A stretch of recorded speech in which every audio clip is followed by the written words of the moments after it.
On Father's Day morning, my dad billed me for my childhood. Not in private, not in a phone call. He posted it in our family group chat. 52 people, 3 generations. Everyone from my step-cousins across the country to my great-aunt who comments, "Amen," on every photo like it's her job. And at the very bottom of the spreadsheet, in bold, was a total that made my stomach drop. $178,640.19. The description line said, "Cost of raising an unwanted child." And the last line, I still hear it in my head like a door slamming. My biggest failure, payment due immediately. That unwanted child was me. My name is Dakota. I'm 31. I work in clinical data coordination for a small research clinic in the city of Northbridge. Nothing glamorous, just careful work that requires patience and proof. The kind of job where you don't get to say, "I feel like this happened." You have to show the records, the timestamps, the evidence. I live alone in a 1-bedroom apartment with my cat, Pesto. I adopted Pesto 3 years ago because his shelter listing said, "Avoid eye contact, we'll judge you." I thought finally, a roommate who understands me. Turns out he just needed someone who didn't demand constant cheerfulness, someone who didn't punish him for being quiet. We have that in common. My mother, Caroline, died when I was 3. I don't remember her. I have photographs and a small locket my grandmother gave me before she passed.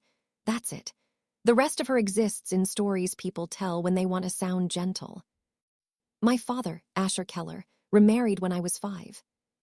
His new wife, Jolene, came with a smile that looked perfect from a distance and felt sharp up close. She said my name the way people say mold when they find it behind the fridge. They had 2 more kids. My half-brother Wade, now 24, and my half-sister Tamsin, now 22. Growing up, I was always the extra chair at the table. The leftover plate. Though we didn't think you'd want to come. I learned early how to be low cost, low noise, low need. When Wade and Tamsin got new school clothes, I got bags from a cousin who was taller than me and liked neon colors.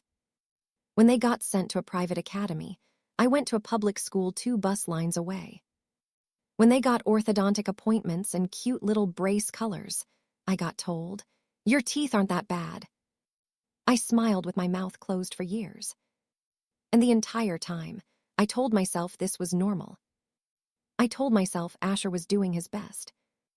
I told myself Jolene just had a different personality. I told myself I was imagining the difference. Then came the invoice. I was at my kitchen table with coffee that tasted like regret when my phone buzzed, then buzzed again, then again. The family group chat, normally only used for holiday photos and funeral announcements, was suddenly alive. I opened it expecting a Happy Father's Day graphic. Instead, I saw a file attachment. KELLER family, statement of account Dakota, XLSX. My father had formatted it like he was applying for an award. Categories, subcategories, notes. Line items that made no sense, until they did.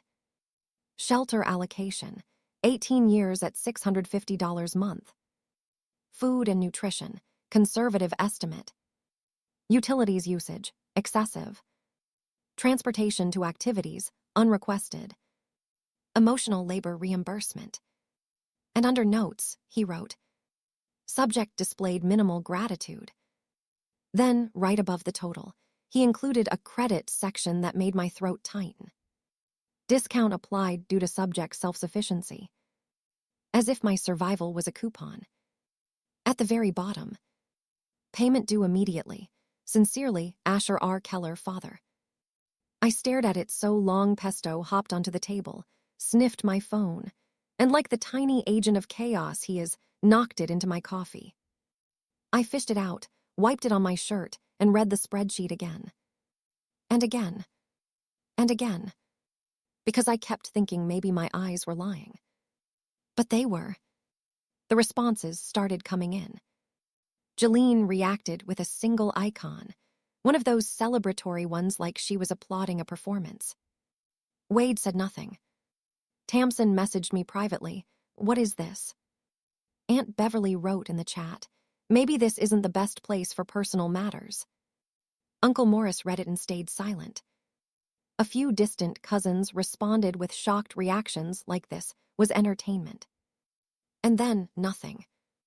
52 people watched my father put a price tag on my existence, and most of them said absolutely nothing. But that wasn't the worst part. Because buried in the spreadsheet was one line item that cracked open a memory I hadn't touched in years. Birthday cake, age 7. He even included the exact amount. And I remembered that cake. It was from a discount bakery section. The writing was scraped off and replaced with my name, slightly crooked. I remember thinking it was the most beautiful thing I'd ever seen because, for once, something was mine. Now, apparently, it was evidence of my debt. That day, I called in sick to work, my first sick day in years. I sat on my couch, phone in my lap, and tried to understand one question. Why would he do this publicly? Asher wasn't impulsive. He wasn't messy. He was the kind of man who alphabetized paperwork and kept receipts in labeled envelopes. So if he posted this in front of everyone, he wanted something. And whatever it was, I didn't see it coming. For 2 days, I didn't cry. I calculated. Not the dollar amounts, the intent. Because humiliation like that isn't just cruelty, it's strategy. On Tuesday morning, I got a voicemail from a number I didn't recognize. I almost ignored it. I'm glad I didn't. The voice was old, careful, steady. Dakota, it said. This is your grandfather, Russell. I need to ask you something and I need the truth. Did you ever get my letters? My chest tightened so fast I felt dizzy. My grandfather, Russell Keller, was a name I associated with awkward holidays and warnings like, don't bother him, he's tired. Asher always described Russell as difficult, distant, cold. According to my father, Russell cut us off after Caroline died. And now he was calling me asking about letters. Before I tell you what happened next, take a second to subscribe and comment where you're watching from, because the twist in this story still doesn't feel real when I say it out loud. I listened to the voicemail 3 more times, then called back. Russell answered on the second ring, like he'd been waiting with the phone in his hand. His tone wasn't warm exactly, but it wasn't cold either. It was cautious, like someone approaching a door they weren't sure was locked. He told me he'd been sorting paperwork, getting affairs in order. He was in his 80s, had some recent health scares, and wanted to make sure everything was clean and clear. Then he said something that made my heart thud hard. I found copies of checks, a lot of them, and I can't make the math work. He asked if I'd ever received money from him. Birthday cards, support checks, letters. I told him the truth. No, I said, I didn't know you sent anything. There was a long silence. Then he said, very quietly, Asher told me you didn't want contact. My throat went dry. Because I had spent my whole life thinking Russell didn't care. But what if that wasn't true? Russell took a breath. I need to show you something, he said. Can you come out here, and Dakota, don't tell your father. That sentence alone told me everything. 2 days later, I drove out to Russell's place, an old farmhouse outside a small town called Hawthorne Ridge. Not fancy, not dramatic, just weathered wood, a porch that leaned slightly, and a feeling like time moved slower there. Russell met me at the door. He looked smaller than I remembered, thinner, whiter hair. But his eyes were sharp, accountant eyes. He didn't hug me. We didn't have that kind of relationship. He just stepped aside and said, "Come in." He led me to the kitchen table. And on that table was a single canceled check in a clear plastic sleeve like it belonged in a museum. Date, March years ago. Amount, $1,000. Memo line, for Dakota monthly support. I stared at it like it was written in another language. I never saw that, I whispered. Russell watched my face carefully, like he was reading data off me. Then he said, I sent one every month. My stomach dropped. How long? I asked. Russell folded his hands on the table. From the year your mother passed until you finished college. My ears rang. That's years. That's not a one-time gift. That's a plan. A commitment. Why did you stop? I asked. He pointed to a folder. Your father said you were fine, Russell said. That you didn't need help anymore, that you wanted independence. My hands started shaking. It wasn't even about the money at first. It was the idea that someone had been caring, and I never knew. I asked the obvious question, the one that tasted like fear. Why didn't you call me directly? Russell's face tightened. I tried, he said. I sent letters, cards, they came back. I called the house. Your father always had explanations. You were busy, you were out, you didn't want to talk. I felt something inside me shift, like a shelf collapsing. Because suddenly, my childhood made sense. Not just the favoritism, the isolation. The way Jolene always handled the mail. The way Asher always controlled who spoke to who. Russell leaned back and looked tired in a way I hadn't noticed before. Then he said something that made my skin go cold.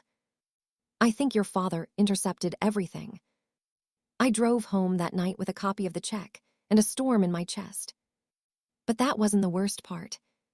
Because the next morning, my brother Wade called me. He sounded nervous.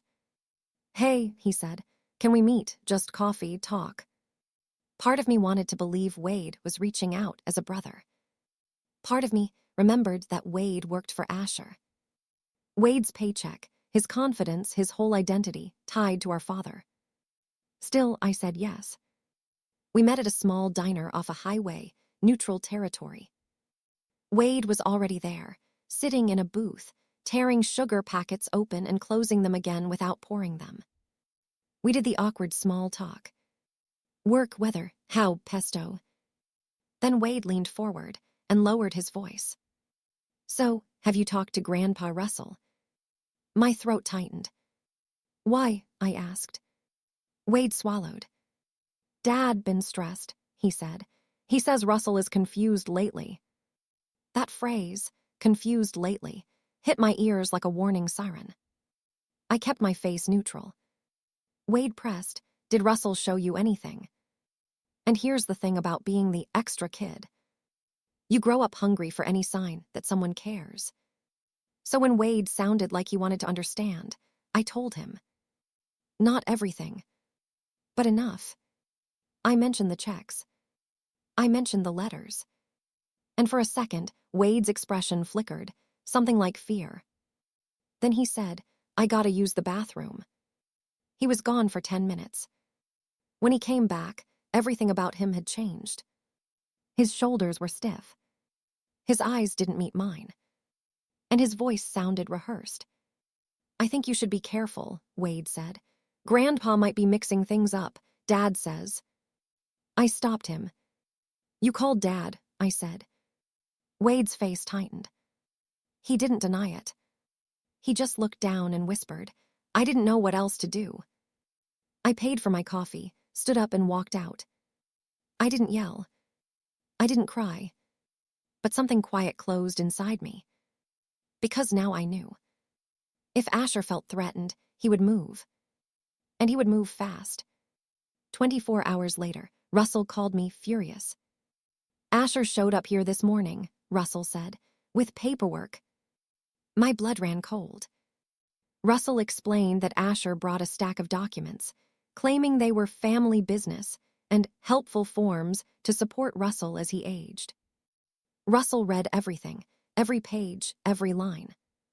And buried inside the stack was a document that would have granted Asher limited authority over Russell's accounts. Not enough to look dramatic. Just enough to control. Just enough to erase. Russell didn't sign. He told Asher to leave.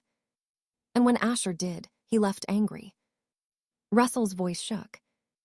I'm done being careful, he said. I want the full record, all of it. We agreed to build proof the right way. But we had a problem. Russell's records were strong but not complete. Some statements were missing. Some years had gaps. We needed official bank archives, and that would take time. We didn't have time, because Asher had already tried to grab control. Then, 3 days later, I got a text from my sister Tamsin. It was short, and unlike Tamsin. "I found something. Can we meet alone, please?" After Wade, I didn't trust easily. But Tamsin's message felt scared. We met at a park overlooking a lake. Tamsin arrived pale, holding her purse like it was holding her together. She sat next to me, took a shaky breath, and said, "I'm not doing this to hurt you. I'm doing it because I can't live with it." Then she pulled out a folder. A thick one. The label on the front said, "Dakota Records." My stomach turned. Tamsin whispered, "I found it in Dad's office." She told me she'd overheard Asher and Jolene arguing late at night. Something about the will. Something about destroy the drafts. When they left the house the next day, Tamsin went into the office and searched. What she found made her hands shake. She opened the folder and slid the contents toward me. Drafts. Not one. Multiple versions of the invoice. With handwritten notes in the margins. Not in Asher's writing. In Jolene's. Things like, add a category for emotional distress, sounds official. Remove medical expenses, too easy to disprove. Use odd totals, round numbers look fake. Mention self-sufficiency to make it sound fair. My skin prickled. They hadn't created that invoice on Father's Day. They'd been building it for months. Then Tamsin pulled out a printed email. Subject line, Dad's will. The email was from Asher to Jolene. The first sentence made my throat close.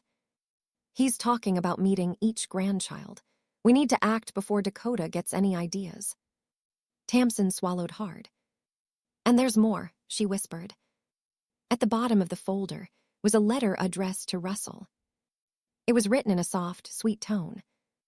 And signed, Dakota. My name. My forged name. The letter said, "Please stop contacting me. I don't want a relationship. Don't send anything else." I felt like the world tipped sideways. "I never wrote this," I said. Tamsin nodded quickly, tears in her eyes. "I know," she said. "I know you didn't." And in that moment, something clicked so hard it almost hurt. It wasn't that Russell had been distant. It was that someone had made sure we could never reach each other. Jolene hadn't just been cruel. She'd been strategic. Tamsin wiped her face. "I'm sorry," she whispered. "I didn't know how deep it was. I thought it was just favoritism. I thought Dad was just like that." I looked at my sister, this girl who had grown up as the chosen one, and realized she was terrified. Not of me. Of what she'd found. I asked her, "Why are you helping me?" Tamsin's voice cracked. "Because if I don't," she said, "then I'm part of it." That night, I drove home with proof. Not just feelings. Not just memories. Proof. The invoice wasn't a joke. It was a plan. A plan to paint me as greedy, ungrateful, unstable, right before Russell adjusted his will. Asher wasn't trying to embarrass me. He was trying to disqualify me. But that wasn't the worst part. Because now that I had the folder, I started looking at my life differently. How many times had Jolene misplaced my mail?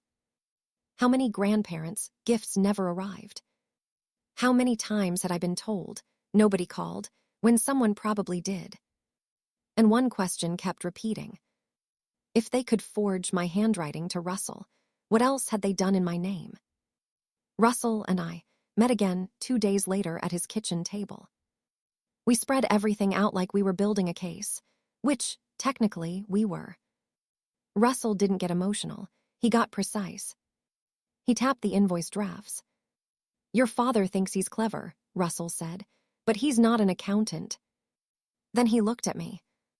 "He made one mistake," Russell said. "He assumed nobody would ever audit him." For the next month, Russell became a man on a mission. He requested archived bank statements. He pulled tax records. He dug through his own files and found copies of letters Asher had sent over the years asking for Dakota's needs. And I did what I do best. I built a system. I created a timeline. Every check Russell had written, every letter Asher had sent, every claim, every supposed expense, matched against reality. And the pattern was worse than we expected. One year, Asher wrote that I needed money for a science summer program. Russell sent it. That summer, Wade went to a robotics camp. Tamsin went to a dance intensive. I stayed home and got told not to run the electricity. Another year, Asher wrote that I needed dental correction urgently. Russell sent it. I never saw an orthodontist. I didn't fix my teeth until my late 20s, paying it myself. When I went to college, Asher told people I was fully funded by family help. In reality, I worked 2 jobs, lived on instant noodles, and graduated with loans that followed me like shadows. And here was the real gut punch. Russell hadn't just sent a little help. He'd sent consistent support for years. Enough that, if it had reached me, my whole life would have been different. Not rich. Just less heavy. Russell's hands shook slightly when he totaled it. He stared at the number for a long time. Then he said, "He stole time from you." Because that's what it was, really. Money is paper. But what it buys, stability, confidence, choices, that's life. And Asher had taken that from me, while telling everyone I was difficult. When the bank archives finally arrived, Russell didn't celebrate.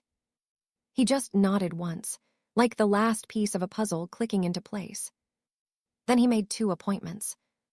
One with an estate attorney. One with a civil attorney. Russell updated his will. Asher would receive only what he was legally entitled to under local law.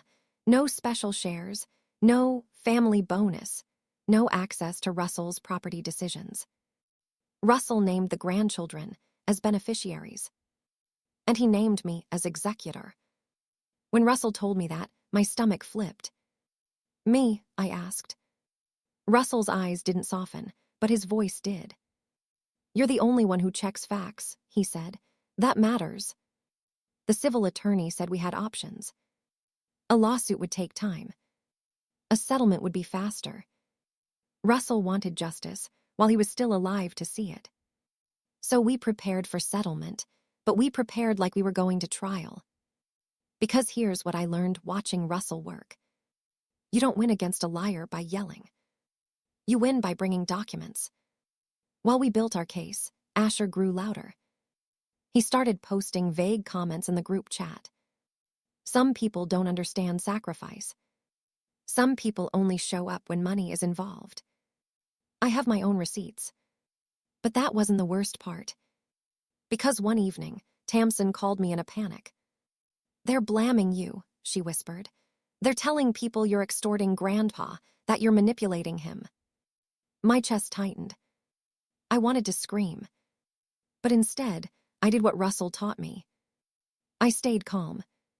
Because when someone lies about you, the best revenge is not proving them wrong emotionally. It's proving them wrong publicly, with facts they can't talk over. Russell made the first move. Not in the group chat.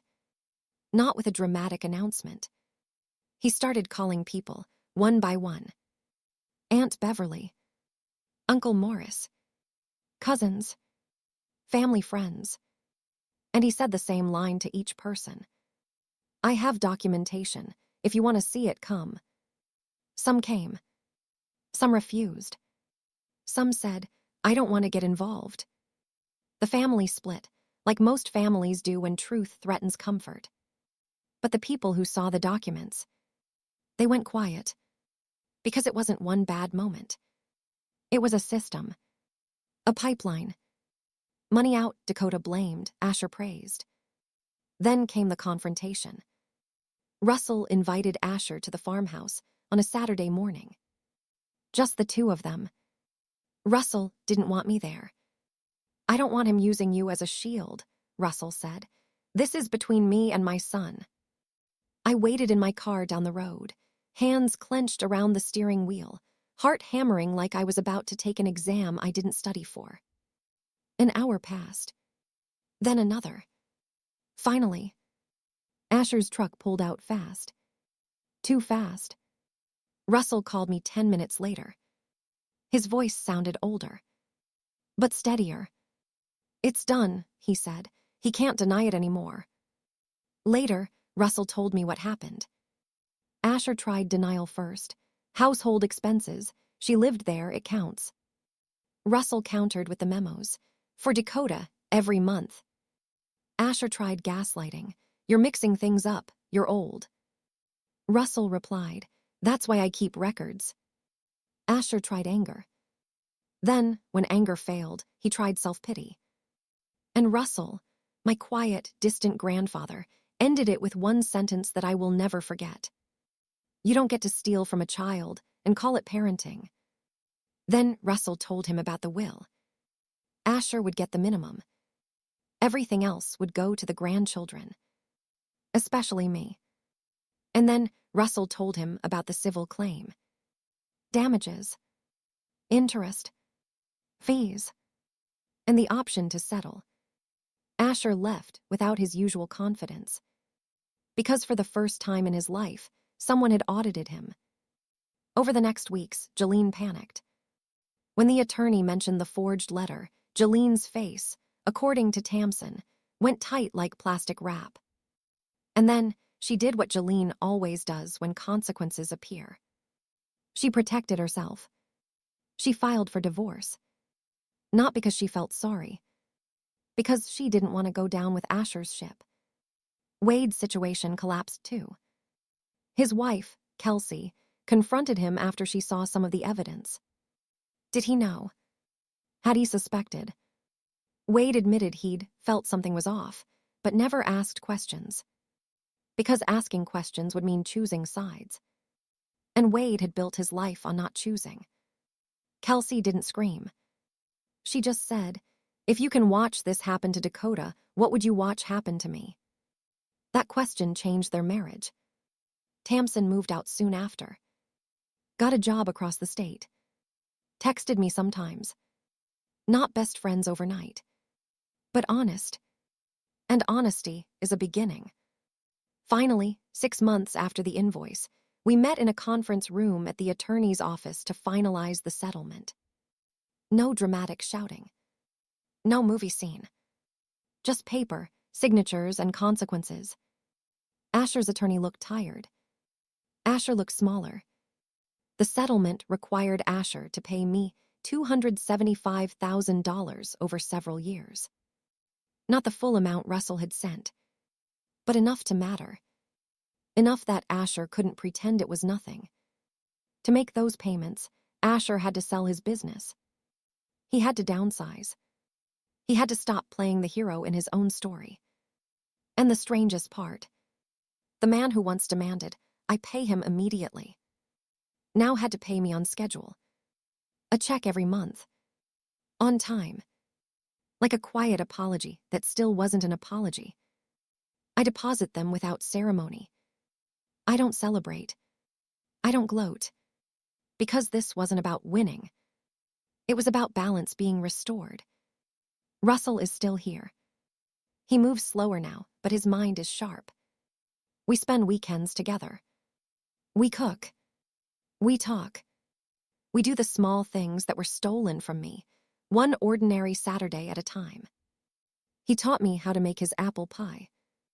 The lattice crust, the patience, the way you don't rush the dough or it punishes you.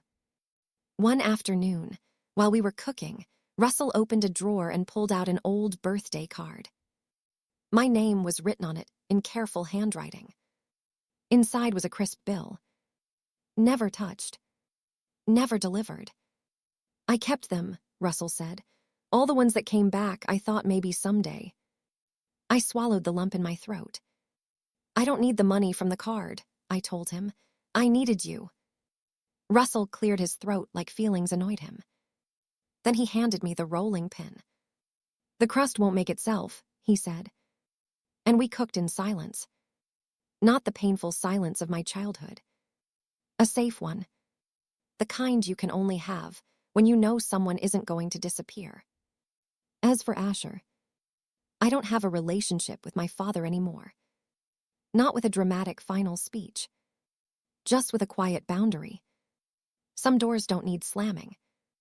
They need locking. Because here's the lesson I took from all of it. People like Asher rely on two things: your shame and your silence. The moment you stop being ashamed, they start losing. The moment you start keeping records, they start panicking. My father tried to make me feel like a debt. But the truth is, I was never unwanted. I was wanted enough that someone tried to send love to me for years, even when it came back unopened. Some people keep receipts to prove what you owe them.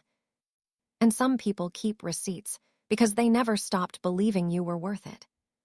If this story hit you in any way, if you've ever been the extra one, the scapegoat, the kid who learned to be small, write a comment and tell me what you would have done. And if you want more emotional revenge stories where justice comes without cruelty, subscribe and stay with us. Because sometimes the smartest revenge isn't destruction. It's documentation.